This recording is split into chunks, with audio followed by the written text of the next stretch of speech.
సర్వాధికారియు నిరంతర స్తోత్రార్హుడు యేసుక్రీస్తు ప్రభువారి ప్రశస్త నామంలో ఉదయకాలపు వర్తమానాల కొరకు ఎదురు చూస్తున్న మీ అందరికీ ఇమాన్యుయల్ మినిస్ట్రీస్ తరపున మా శుభాభివందనాలు తెలియచేస్తున్నాను. క్రీస్తునందు మాకు అత్యంత ప్రియమైన దైవజనాంగమా, ఎలా ఉన్నారు? తమ్ముడు, చెల్లి, మిమ్మల్ని ఈరోజు అరుణోదయపు దినాన లేచి ప్రార్థన చేసుకున్నారా? కనీసం 2-3 అధ్యాయులైన దేవుని వాక్యాన్ని చదివారా? నిన్నే కదా ఆరాధనకు వెళ్ళొచ్చింది. చాలాసేపు దేవుని మందిరంలో గడిపాం, చాలాసేపు దేవుని వాక్యాన్ని విన్నాం, ప్రార్థన చేసుకున్నాం. ఈరోజు ప్రార్థన చేయకపోతే ఏమైందిలే అన్నట్లుగా నిన్నటి భక్తి మీద ఆధారపడి ఈరోజు జీవించుదామని అనుకుంటూ ఉన్నారా? లేఖనంలో రాయబడిన మాట, ఏనాటి మన్నా ఆనాడే మనం ఏరుకోవాలి. విన్నారా? ఏనాటి మన్నా ఆనాడే మనం ఏరుకోవాలి. ఏనాటి ఆత్మీయత, ఏనాటి ప్రార్థన, ఏనాటి వాక్య ధ్యానం ఆ దినమే మనం చేసేటువంటి ప్రజలుగా ఉండాలి. లేఖనం చెప్తున్న నగ్న సత్యం. ఒకవేళ ఇంకా ప్రార్థన చేసుకోకపోతే తమ్ముడు, చెల్లి, ఈ వర్తమానం విన్న తర్వాత అయినా కొద్దిసేపు అయినా ప్రార్థనలో గడిపి ఆ తర్వాతే మీరు గడప దాటి మీ పనుల నిమిత్తం బయలుదేరి వెళ్ళాలని ప్రేమతో మీ అందరికీ మనవి, హెచ్చరిక చేస్తున్నాను. ప్రార్థన చేసుకుంటారు కదూ తమ్ముడు, మిమ్మల్ని ప్రార్థన చేసుకునే ఇంట్లో నుంచి బయలుదేరుతారు కదూ. Thank you. మంచిది. మరోసారి ప్రాముఖ్యమైన ప్రకటన. ఈ నెల 25వ తారీఖు నుండి, అనగా వచ్చే శుక్రవారం నుండి 21 దినాల ఉపవాస ప్రార్థనలు మన మందిరంలో ప్రారంభం కాబోతూ ఉన్నాయి. మిమ్మల్ని, మీ కుటుంబాలను ప్రేమతో ఈ ఉపవాస ప్రార్థనలకు ఆహ్వానిస్తున్నాం. మీరు ఎరిగిన వాళ్ళందరికీ ఉపవాస ప్రార్థనలను గూర్చిన సమాచారం దయతో షేర్ చేయండి. మీలో ఎవరైనా ఉపవాస ప్రార్థనలకు మందిరానికి వచ్చి మందిరంలో ఉండి ఉపవసించి ప్రార్థన చేయాలని ఆశపడే వారికి ప్రేమపూర్వకమైనటువంటి ఆహ్వానం. దూర ప్రాంతాల నుంచి వచ్చేవారికి మందిరంలో ఉండటానికి వసతి ఏర్పాట్లు చేయబడతాయి. ఆ దేవుడు పరిచర్యను ప్రేమించి మందిరానికి ఆనుకొని చక్కటి గదులు నిర్మించాము. అలాగని దూర ప్రాంతాల నుంచి వచ్చేవారికి ఒక్కొక్కరికి ఒక్కొక్క గది ఇస్తామని కాదు. దూర ప్రాంతాల నుంచి వచ్చేవారు 20 మంది 30 మంది ఒకే స్థలంలో ఉండేటట్లుగా కొన్ని గదులు నిర్మించడం జరిగింది. దూర ప్రాంతాల నుంచి వచ్చేవారిని ఆ షెల్టర్లో, ఆ వసతి గృహంలో, ఫెయితోమ్లో మీకు ఆశ్రయం కల్పిస్తాం. దూర ప్రాంతాల నుంచి వచ్చేవారికి ఇదే మా ప్రేమపూర్వకమైన ఆహ్వానం. కానీ ఒకటి సుమి, ఉపవాస దినాల్లో దూర ప్రాంతాల నుంచి వచ్చిన వారికైనా దగ్గరుండే వారికైనా భోజన ఏర్పాట్లు చేయబడవు. కారణం, 21 days కంప్లీట్ ఫాస్టింగ్ మందిరంలో జరుగుతుంది. దూర ప్రాంతాల నుంచి వచ్చే ప్రజలను ప్రేమపూర్వకంగా ఆహ్వానిస్తున్నాం. ఒకవేళ రాలేని స్థితిలో, అయ్యా కుటుంబంలో కొన్ని అననుకూలతలు ఉన్నాయి, రాలేకపోతున్నాం, మరి మేవేలా? మీ గృహాల్లోనే ఉపవాసం ఉండి లైవ్ చూస్తూ ప్రార్థనలో మాతో కలిసి పాలిభాగస్తులు కండి. మాతో కలిసి ప్రార్థనలో ఏకీభవించి ఉపవసించి ప్రార్థన చేయండి. దూర ప్రాంతాల నుంచి రాలేని వారికి ఈ సౌలభ్యం ఉంటుంది. లైవ్ అందించబడుతుంది కదా. ఉదయం 10 గంటలకి, సాయంత్రం 6:30 గంటలకి 2 పూట్ల మందిరంలో ఉపవాసం జరుగుతుంది. లైవ్ ఇవ్వబడుతుంది. పాలు పంపులు పొంది ఆశీర్వదించబడగలరని ప్రేమతో మీ అందరికీ మనవి చేస్తూ ఉన్నాను. మంచిది. పరిశుద్ధాత్మ దేవుడు మన కొరకు సిద్ధపరిచిన ఓ దివ్యమైనటువంటి సందేశం. ఇప్పుడు నేను చెప్పబోయే వర్తమానం గడిచిన 2-3 రోజుల క్రితం సిద్ధపడి మీకు అందిస్తుంది కాదు. ఈ అంశం మీద వర్తమానం చెప్పమని ఆత్మదేవుడు 2-3 నెలల నుంచి నా హృదయాన్ని రేపుతూ ఉన్నాడు. ప్రజల మధ్యలో ఎలాంటి బలహీనతలు ఉన్నాయి, ఇలాంటి బలహీనతలు వాక్యం ద్వారా నువ్వు దిద్దుబాటు చేయాలి, ఇది నా మాటగా నా ప్రజలకు అందించు అని 2-3 నెలల నుంచి నా హృదయాన్ని ఈ అంశం మీద వర్తమానం ఇవ్వమని ప్రభువారు రేపుతూ ఉన్నారు. అన్నయ్య, 2-3 నెలల నుంచి మీ హృదయాన్ని రేపుతున్న ఆ వర్తమానం ఏంటి? నాతో ఏం చెప్పమని, నా కుటుంబానికి ఏం చెప్పమని దేవుడు మిమ్మల్ని పురికొల్పుతూ ఉన్నారు? చెప్పండి అయ్యా, మా బ్రతుకుని దిద్దుకుంటాం అని అంటారా? చూడండి, లేవియాకాండం 19వ అధ్యాయం 16వ వచనం. నీ ప్రజలలో కొండెములాడుచు ఇంటింటికి తిరగకూడదు, నీ సహోదరునికి ప్రాణహాని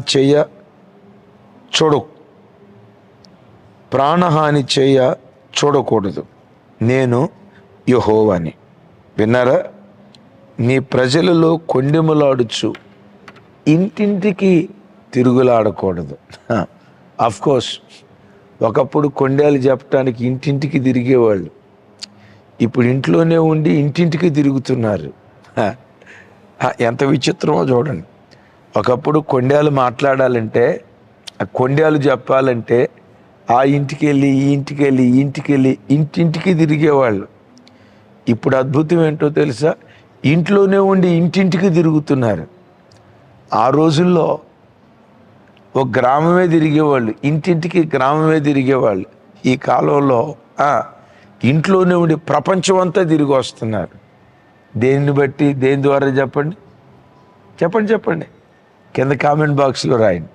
ఒకప్పుడు కొండలు చెప్పడానికి ఇంటింటికి తిరిగేవాళ్ళు, ఇప్పుడు ఇంట్లోనే ఉండి ఇంటింటికి తిరుగుతున్నారు.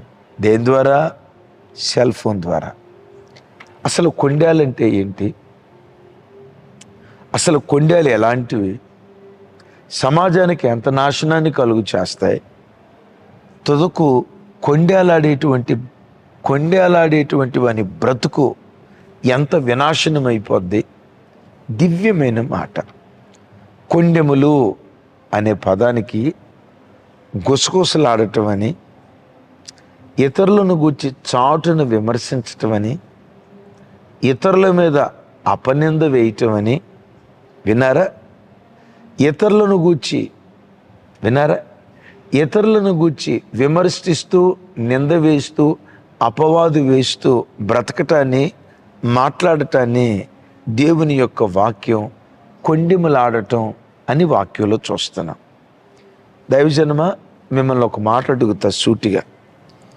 మీరు ఎవరైనా ఇద్దరు మాట్లాడుకునేటప్పుడు మీ ఇద్దరి సంభాషణలో మీ మధ్యలో లేని వ్యక్తిని గూర్చి విమర్శిస్తూ మాట్లాడుతున్నారా?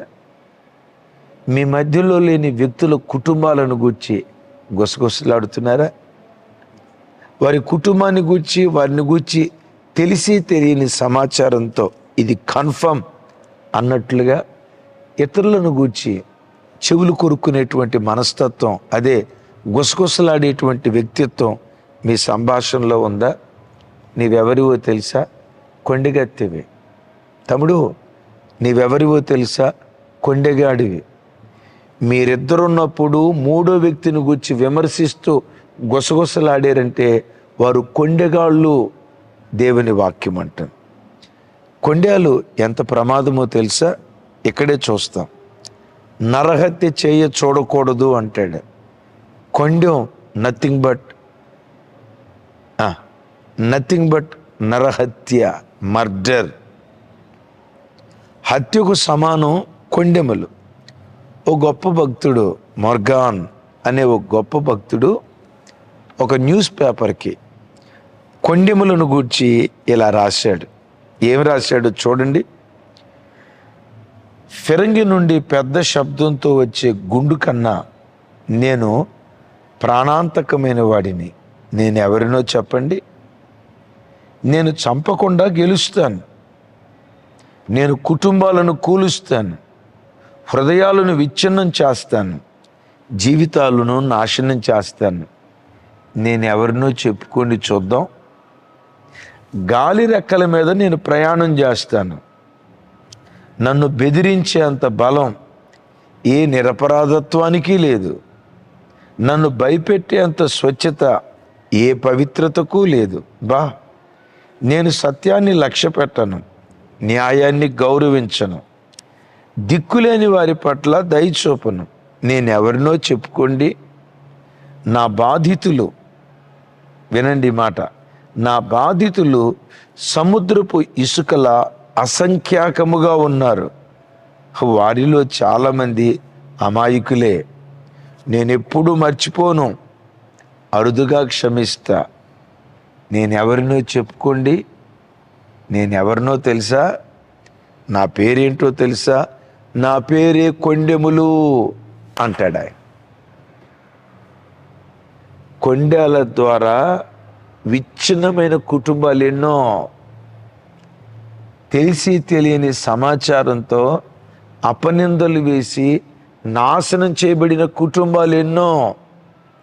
ఎన్ని కుటుంబాలు కొండేల ద్వారా నాశనం చేయబడ్డాయి అని భక్తుడంటే, సముద్ర తీరమందల ఇసుకరేణువులు ఎంత విస్తారంగా ఉంటాయో కొండేల ద్వారా పాడైపోయిన సంసారాలన్నీ.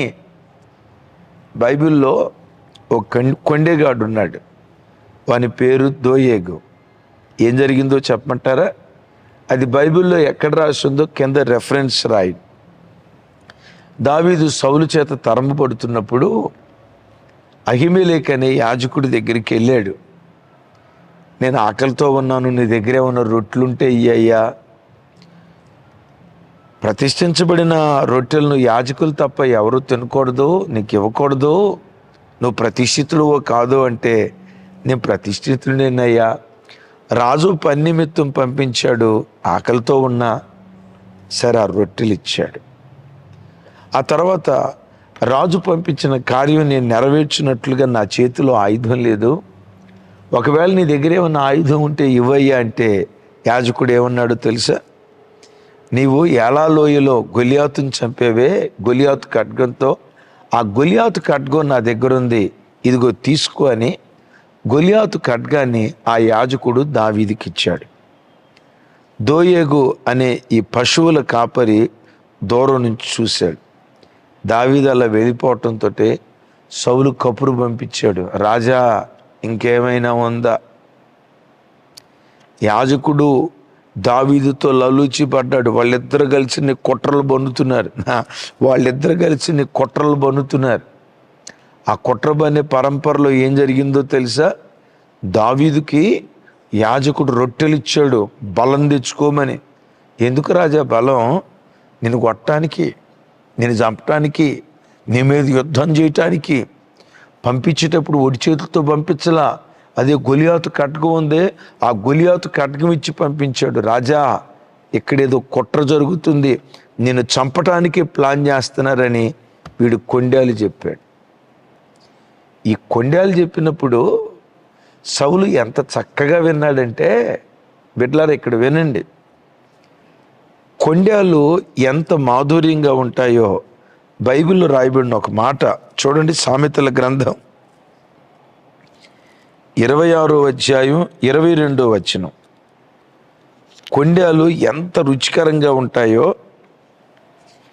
చూడండి. 26వ అధ్యాయం 22వ వచనం.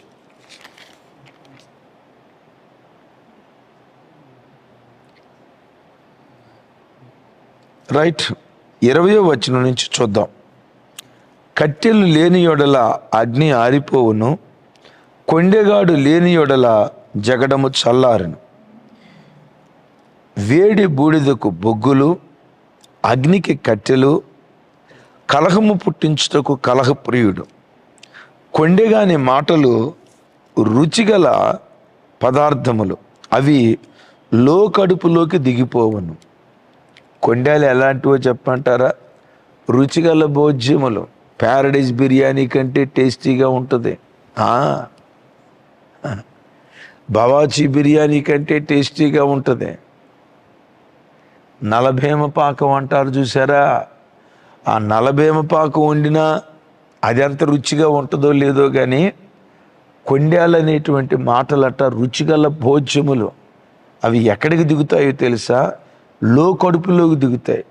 అందుకని చూడండి, ఎవరైనా కొండేలు చెప్పేటప్పుడు, సిస్టర్ వాళ్ళ అమ్మాయి ఏం చేసిందో తెలుసా అని ఎవరైనా అనబోయారు అనుకోండి, ఆ మాట అనే లోపు ఎదుటోడి రియాక్షన్ ఎట్లుంటుందో చెప్పండి.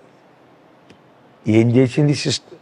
ఈ చెవులు ఉన్నాయి చూసారా, శాడ చెవుల్లాగా తెలుసుకుంటాయి, ఏనుగు చెవుల్లాగా తెలుసుకుంటాయి. వాక్యం వినేటప్పుడు అట్లా వింటే ఎంత బాగుండో కదా.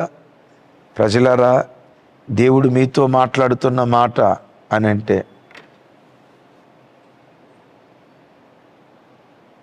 దేవుడు మీతో మాట్లాడుతున్న మాట ఏంటో తెలుసా అని అంటే, ఇట్లా పలానోళ్ళు ఆయన ఏం చేశాడో తెలుసా, పలానోళ్ళ అబ్బాయి పలానా అమ్మాయి అని అనే లోపే అసలు ఆ మాట వినేటప్పుడు రియాక్షన్ చూడండి. అసలు ముఖం చూసారు 1000 వాట్స్ బలి వెలిగినట్టు వెలుగుతుంది. ఓకే, ఏం జరిగింది సిస్టర్? ఎంత క్యూరియాస్, అబ్బాబాబా ఎంత ఆసక్తి చూపిస్తారు. కొండెగాడి మాటలు రుచిగల భోజ్యములు, అవి కడుపులోకి దిగుతాయి. వాడి మాటలంట అగ్నికి కట్టెలు ఎట్లాగో కొండెగాడి మాటలు కూడా అట్లాగే. చూడండి, కట్టెలకు అగ్ని శాఖ తగిలితే భగభగమని మండుతాయి కదా. కొండెగాడి మాటలు మంటల్లాంటివి, కట్టెల్లాంటివి, మంట మరెక్కువగా రేపుతూ ఉంటుంది. తమ్ముడు, వాళ్ళను గురించి వీళ్ళను గురించి, చెల్లి, గుసగుసలాడే వ్యక్తిత్వం ఉందా? తస్మాత్ జాగ్రత్త. ఎదుటి వాళ్ళను గురించి నిందలేసే మనస్తత్వం ఉందా? జాగ్రత్త.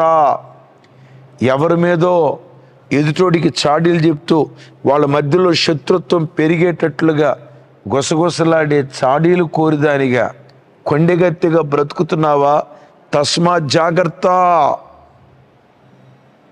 ఈ మాట ఎప్పుడైతే దోయగు సౌలుకు చెప్పాడో, ఇవి రుచిగల భోజ్యములు అని చెప్పే కదా, మంటను అధికం చేస్తాయి అని చెప్పే కదా, కలహాన్ని అధికం చేస్తాయని వాక్యం చెప్పింది కదా. ఇప్పుడు సౌలు ఏం చేశాడో తెలుసా? ఆ యాజకుని ఇంటి మీదకి వెళ్ళి ఒకే రోజు 85 మంది యాజకులను నిర్దాక్షిణంగా కత్తితో చంపాడండి. మన భాషలో చెప్పాలంటే సౌలు 85 మంది పాస్తగారులను చంపేశాడు. విన్నారా? సౌలు అన్యుడా, ఇజ్రాయేలీడా? ఇజ్రాయేలీయుడు 85 మంది పాస్టర్లను చంపాడు. మన భాషలో చెప్పాలంటే క్రైస్తవుడు 85 మంది పాస్టర్లను చంపాడు. ఛత్తీస్గఢ్లో మన మతోన్మాదపు వ్యక్తులు ఎవరో చంపారంటే వాళ్ళ వాళ్ళ వాళ్ళ బ్రతుకులు అంతేలే అని అనుకుంటాం. అది పలానా ఆ మతోన్మాది క్రైస్తవుల్ని చంపాడు అని అంటే సరే పోనీలే అనుకుంటాం. పాస్టర్లను పొట్టను పెట్టుకుంది ఇజ్రాయేలీయుడు. ఎవరిని బట్టి? దోయేగని కొండెగాడు చెప్పిన మాటను బట్టి. తమ్ముళ్ళరా, సంసారాలు విచ్ఛిన్నమైపోతున్నాయి. నేను ఒకటి ఎరుగుదును, నా చెవులతో విన్నది, నా కళ్ళతో చూసింది. ఆ ఇద్దరు కొత్తగా వివాహమైన భార్యాభర్తలు ఓ సంఘానికి వెళ్తారు. మేడ్ ఫర్ ఈచ్ అదర్ అంటారు కదా. నేను అవి పెద్ద పట్టించుకోను, కానీ సహజంగా లోకంలో ఒక మాట మేడ్ ఫర్ ఈచ్ అదర్ అన్నట్లుగా, భర్త మంచి అందగాడు, భర్త అందాన్ని తలదన్నేటట్లుగా భార్య బహు అందగెత్తేట. మొత్తానికి ఆ దైవ సేవకుడి దగ్గరికి వెళ్ళారు, ప్రార్థన చేయించుకున్నారు. ఒకరోజు వాళ్ళిద్దరు అన్యోన్యతను ఒక స్త్రీ చూసి వారవలేక ఒకరోజు ఆ భర్తతో చెప్పిందట, మీ ఆవిడ పలానా పట్టణంలో, ఎందుకు ఆ స్థలాలు చెప్పనంటే ఇక మీరు అర్థం చేసుకోండి, పలానా పట్టణంలో హాస్పిటల్ ఉద్యోగం చేసేటప్పుడు డాక్టర్ గారితో మీ ఆవిడ ఏదో చేసింది అన్నట్లుగా నాకు వార్త తెలిసింది. అయ్యా అది నిజమో కాదో నాకు తెలియదులే అయ్యా, కథ డాక్టర్ గారితో మీ ఆవిడ ఏదో కొండెగత్తే ఒక చేదైన విత్తనం విత్తిందండి. కొంతమంది అయితే గతంలో ఎలా బ్రతికితే నాకెందుకు, నా దగ్గరకు వచ్చిన తర్వాత గుణవతిగా బ్రతికితే నాకు చాలు, గత జీవితం ఎన్నో ఉంటాయి, ఈ బ్యాక్గ్రౌండ్ మనకెందుకు అని కాస్త మెచ్యూర్డ్ లెవెల్ కలిగిన వాళ్ళు ఉంటారు. ఈ అబ్బాయి పల్లెటూరు నుంచి వచ్చినాడు, ఎప్పుడైతే ఈ మాట విన్నాడో 24 గంటలు పలానా హాస్పిటల్లో నువ్వు పనిచేసేవట్టుగా, పలానా డాక్టర్ గారు నీకు తెలుసట్టు కదా. అవునండి తెలుసు. ఆ డాక్టర్ గారితో బాగా సన్నిహితంగా ఉండేదాని. సన్నిహితం అంటే సన్నిహితంగానే మంచి డాక్టర్ గారండి. మంచి డాక్టరేనా, అంతేనా, ఆ తర్వాత ఏదన్నా ఉందా? గుచ్చి గుచ్చి అడుగడుగున అనుమానపడి ఛీ, శీలం కోల్పోయినది నాకు భారీగా వచ్చిందని వాడు భయంకరంగా భార్యను కొడుతూ మనశ్శాంతి కోల్పోయి తాగుడుకు అలవాటు పడ్డాడు. తాగుబోతాయి ఉద్యోగం కోల్పోయాడు. ఉన్నపాటున ఉద్యోగం కోల్పోతే భార్య భర్తలు విడిపోయారు. 3 పిల్లలు. భార్య ఎక్కడో, భర్త ఎక్కడో. ఆ బిడ్డ ఒకరోజు చెప్తుంది, నా భర్త దగ్గరికి వెళ్ళాలనుకుంటున్నానన్న, ప్రార్థన చేయండి. ఏమంటుందో తెలుసా? భర్త దగ్గరికి వెళ్ళాలనుకుంటున్నానన్న, ప్రార్థన చేయండి. మనిషి తాగి లివర్ పాడైపోయింది, కిడ్నీలు రేపో మాపో చనిపోయేటట్లు. కనీసం ఈ వయసులోనన్నా నేను ఆయన దగ్గరుండి చూసుకొని బాగు చేసుకుంటానన్నా. భర్తకు ఫోన్ చేస్తే, చచ్చినా నువ్వు నా శవాన్ని నేను చచ్చినా నా శవం ముట్టకూడదు, నువ్వు ముట్టకూడదు, నీ పిల్లలు ముట్టకూడదు, నువ్వు చెడిపోయిన దానివి, నీ అదుపు లేకుండా మాట్లాడుతున్నాడట. ఆ ఆడబిడ్డ ఏడుస్తా ఏం చెప్పిందో తెలుసా? ఒక కొండెగత్తె మాట్లాడిన మాట నా సంసారాన్ని విచ్ఛిన్నం చేసిందన్న, నా పచ్చడి సంసారంలో నిప్పులు పోసిందన్న. చెల్లి, తమ్ముడా, కొండేలాడేటువంటి స్వభావం ఒకవేళ నీలో ఉందా? వాళ్ళను గూర్చి వీళ్ళను గూర్చి గుసగుసలాడే వ్యక్తిత్వం నీలో ఉందా? తస్మా జాగ్రత్త. కొండేలాడేటువంటి వాని బ్రతుకు ఎంత దౌర్భాగ్యంగా మార్చబడుతుందో 2 మాటలు చెప్తాను. కీర్తనల గ్రంథం చూడండి ఒకసారి.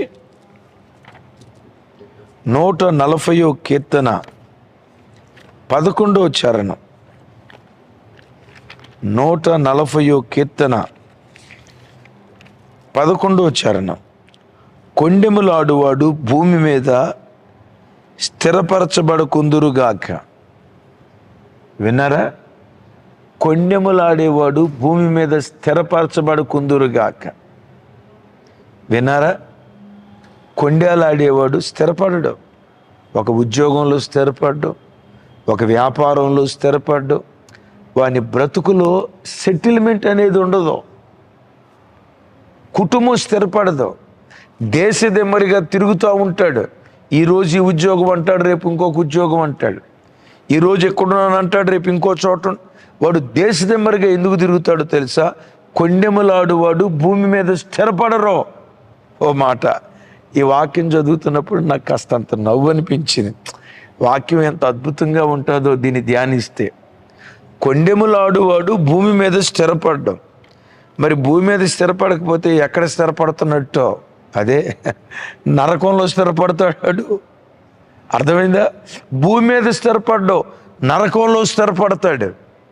తమ్ముడు, కొండేలాడే స్వభావం, ప్రత్యేకంగా స్త్రీలారా, సహోదరులారా, వాళ్ళను గూర్చి వీళ్ళను గూర్చి గుసగుసలాడే వ్యక్తిత్వం నీలో ఉంటే, తెలిసి తెలియని మాటలు గూర్చి వింటూ ఎదుటి వాళ్ళ మీద నింద వేస్తూ విమర్శిస్తూ మాట్లాడితే మీరు స్థిరపడరు భూమి మీద.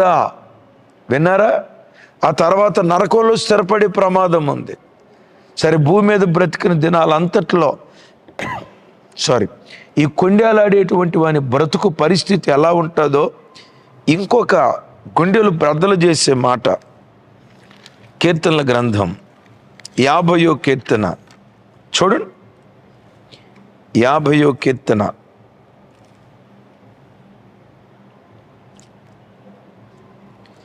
50వ కీర్తన 20వ వచనం 22వ వచనం దాకా. నీవు కూర్చుండి నీ సహోదరుల మీద కొండెములు చెప్పుచున్నావు, నీ తల్లి కుమారుని మీద అపనిందలు మోపుచున్నావు. ఇట్టి పనులు నీవు చేసినను నేను మౌనినయుంటిని, అందుకు నేను కేవలము నీ వంటి వాడనని నీవు అనుకుంటివి. అయితే నీ కన్నుల ఎదుట ఈ సంగతులను నేను వరుసగా ఉంచి నిన్ను గద్దించెదను. దేవునిని మరచువారలారా, దీన్ని యోచించుకొనుడి. లేని యెడల నేను మిమ్మును చీల్చివేయుదును, తప్పించువాడు ఎవడునూ లేకపోవును. కొండేలాడేవాడితో దేవుడు మాట్లాడుతున్నాడు. మీరు కొండేల అనుభవం మారేరా? దేవునికి స్తోత్రం. కొండేల అనుభవం మానకుండా సహోదరులను గూర్చి, వాళ్ళను గూర్చి, వీళ్ళను గూర్చి బ్రతుకు కాలం అంతా గుసగుసలాడుతూ చెవులు కొరుక్కునే కార్యక్రమాలు మీరు చేస్తే నేను మిమ్మల్ని చీల్చివేస్తాను. విన్నారా? నేను మిమ్మల్ని చీల్చివేయుదును. నేను చీల్చేయాలనుకున్నప్పుడు మిమ్మల్ని ఎవడు తప్పించగలుగుతాడు? తప్పించువాడు ఒకడునూ లేడు అని మాట్లాడుతూ ఉన్నాడు. అయిలరా, కొండేలాడేటువంటి వాని బ్రతుకును దేవుడు చీల్చేస్తాడట. ఇతరులను గూర్చి గుసగుసలాడేటువంటి వాళ్ళను దేవుడు చీల్చేస్తాడట. ఎవడు తప్పించలేని స్థితిలో వాని పరిస్థితి అప్పగించబడుతుందని దేవుని వాక్యం అంటుంది. చెల్లి, తమ్ముడా, ప్రతి మనిషి ఏదో ఒక సమయంలో ఎవరో ఒకళ్ళను గూర్చి గుసగుసలాడతారు. ఇలాంటి గుసగుసపు మాటలు చెవియొగ్గు వినటానికి బహు ఆసక్తి చూపిస్తారు. మీ అన్నగా, మీ ఆత్మీయ తండ్రిగా చెప్తున్నాను. నా 22 సంవత్సరాల సేవా జీవితంలో ఒక వ్యక్తిని గూర్చి గుసగుసలాడినట్లు కానీ, ఎదుటి వాళ్ళను విమర్శిస్తూ చాటును మాట్లాడినట్లుగా కానీ, మరొక సేవకుని గురించి ఆ పాస్టర్ గారు అట్లట, ఈ పాస్టర్ గారు ఇట్లట, లేకపోతే ఆ విశ్వాసి ఇట్లా గుసగుసలాడినట్లుగా దేవుని కృపను బట్టి ఈ రోజు వరకు నాకు తెలియదు. అలా ఉండకుండా దేవుడు నన్ను కాపాడుతూ వచ్చాడు. ఆమేన్. అలాంటి గుసగుసలు చెప్పే బ్యాచ్ అంటే నాకు పరమ ఎలర్జీ. అసలు వాళ్ళతో మాట్లాడటానికి ఎందుకో నాకు మనస్కరించదు.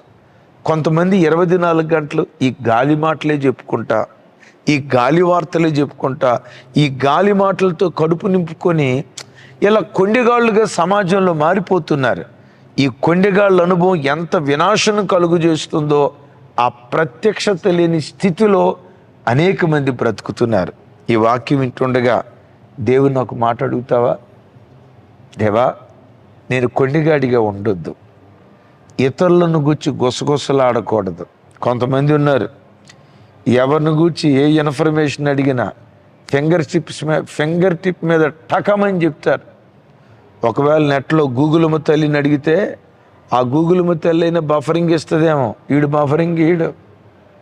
చాట్ జీపీటీని అడిగినా కొన్నిసార్లు ఈ ఇన్ఫర్మేషన్ నాకు తెలియదు అనే ఫీడ్బ్యాక్ ఇస్తుంది. చాట్ జీపీటీ ఇన్ఫర్మేషన్ ఇవ్వలేకపోయినా గూగుల్ నెట్వర్క్ ఒకవేళ బఫరింగ్ వచ్చిన కొంతమందిని పలానా పాస్టర్ గారు ఏంటో నీకు తెలుసా అంటే ఫింగర్ టిప్స్ మీద చెప్తారు. కొంతమంది ఈ కార్యక్రమంలో ఉంటారు. తమ్ముళ్ళారా, చెల్లెళ్ళారా, ఇలాంటి పని ఎప్పుడు చేయొద్దు. ఎవరిలోనైనా తప్పు నీకు తెలిస్తే ఆ వ్యక్తి తప్పు దిద్దుకునేటట్లుగా ప్రార్థన చేయి. దేవుడు ఆ బిడ్డను సరిచేస్తాడు. ఇంకెక్కువ రోషం నీలో కలిగిందా, ఆ వ్యక్తి దగ్గరికి వెళ్ళి తన తప్పు తెలియచేసి దిద్దుబాటు చేసుకోవటానికి పురికొల్పు. దిద్దుబాటు చేసుకోలేదా, దేవునికి అప్పగించు. ఒక వ్యక్తిని గురించి తెలిసి తెలియని మాటలు పొరపాటును మాట్లాడద్దు. నాలుగు జాగ్రత్తగా కాపాడుకోండి. కొండేలాడేవాడు భూమి మీద స్థిరపడడు, వాడు పాతాళంలో స్థిరపడతాడు. మీరు ఎవరు కూడా కొండెములాడేటువంటి వారిగా, ఇతరులను గూర్చి గుసగుసలాడేటువంటి వారిగా మీరు బ్రతకకుందురుగాక. ఆమేన్. మీ ఇద్దరి మధ్యలో మూడో వ్యక్తిని గూర్చి నెగిటివ్గా మాట్లాడే విమర్శతో కూడుకున్న మాటలు యేసు నామములో ఈ దినము నుండి మీ నోట నుండి రాకుండునుగాక. అలా దేవుడు మనల్ని బ్రతికించేటట్లు ప్రార్థన చేస్తాను. కళ్ళు మూసుకోనండి. సర్వశక్తి గల తండ్రి, మాతో మీరు మాట్లాడిన శ్రేష్టమైన మీ మాటలకై వందనాలు. కొండెములను గూర్చి మాతో మాట్లాడావు దేవా. మేము కొండేలాడేవారిగా ఉండకూడదు. దోయగాడిన కొండెం ఎంత వినాశనాన్ని కలుగు చేసిందో. నిజమే నాయన, ఎంతోమంది అమాయకులు కొండేల వల్ల బలైపోతున్నారు. ఓ చెల్లి గూర్చి చెప్పాను, ఆ బిడ్డ సంసారం విచ్ఛిన్నం అయిపోయింది. దేవా, ఇంత దౌర్భాగ్యపు దయనీయమైన స్థితికి కుటుంబాలను విచ్ఛిన్నం చేస్తుంది కొండేలే కదా. ఈ దినం నుండి మా నోటిని కాపాడుకునే కృపద ఇచ్చే. కొండెగత్తులు ఎవరైనా ఈ వాక్యం వింటూ ఉంటే, కొండెగాళ్ళు ఎవరైనా ఈ వాక్యం వింటూ ఉంటే, యేసు నామం పేరిట ఈ దినమే వారిని మీరు మార్చుదురుగాక. ఈ దినమే వాళ్ళు మార్చబడుదురుగాక. మార్చబడి భూమి మీద స్థిరపడుదురుగాక. పరలోకంలో కూడా బిడ్డలు స్థిరపడుదురుగాక. యేసు నామం పేరిట ప్రార్థించి స్తుతించి పొంది ఉన్నాం తండ్రి. తండ్రి అయిన దేవుని ప్రేమ, కుమారుడైన యేసుక్రీస్తు వారి దివ్య కృప, పరిశుద్ధాత్మ దేవుని సహవాసం మనకు సకల పరిశుద్ధులకు సదా తోడయుండి నడిపించునుగాక. Amen, amen. Thank you. విన్న ఈ విలువైన వర్తమానం అనేకులకు షేర్ చేయండి. ఉపవాస ప్రార్థనలను గురించి అనేకులకి ఇన్ఫర్మేషన్ పాస్ చేయండి. వారు పాల్గొందేటట్లుగా ప్రోత్సహించగలరని ప్రేమతో తెలియచేస్తూ, కృపా సమాధానాలు మనందరికీ తోడయుండునుగాక.